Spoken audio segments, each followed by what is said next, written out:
Britain నుండి భారత్కు import అయిన model come actor Amy Jackson. ఎవడు సినిమాలో అప్కమింగ్ హీరోయిన్ క్యారెక్టర్లో నటించి తన అన్లిమిటెడ్ గ్లామర్తో బాగా గుర్తింపు తెచ్చుకుంది. ఇక శంకర్తో చేసిన ఈ సినిమాతో ఇండియా వైడ్ పాపులారిటీ తెచ్చుకుంది. రియల్ లైఫ్లో కూడా మోడల్ కావడంతో ఆ సినిమాలో మోడల్ దియాగా అందరినీ మెప్పించింది. ఇక సింగ్ ఈజ్ బ్లింగ్తో బాలీవుడ్లో రీఎంట్రీ ఇచ్చి వాళ్లకు కూడా నోటెడ్ ఆర్టిస్ట్గా మారింది. ఆన్ స్క్రీన్ మీద స్విమ్వేర్ వేయడానికి కూడా ఏమాత్రం వెనుకాడని అమీ ఆఫ్ స్క్రీన్లో కూడా ఓ రేంజ్లో రెచ్చిపోతుంది. Transparent dresses, ultra modern western వేర్తో షాపింగ్లకు వెళుతూ, పార్టీలకు అటెండ్ అవుతూ, ఈవెంట్స్లో పాల్గొంటూ టూ హాట్గా అలరిస్తుంది. ప్రస్తుతం ఫ్రీకీ ఆలీతో ప్రేక్షకుల ముందుకు రాబోతున్న ఈ బ్రిటన్ బ్యూటీ శంకర్ రజనీల కాంబినేషన్లో వస్తున్న 2.0 తనకు బిగ్ బ్రేక్ ఇస్తుందని నమ్ముతుంది.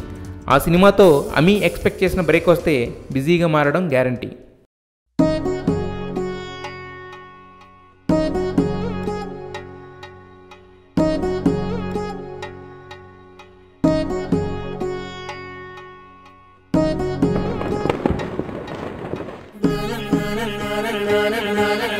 Shut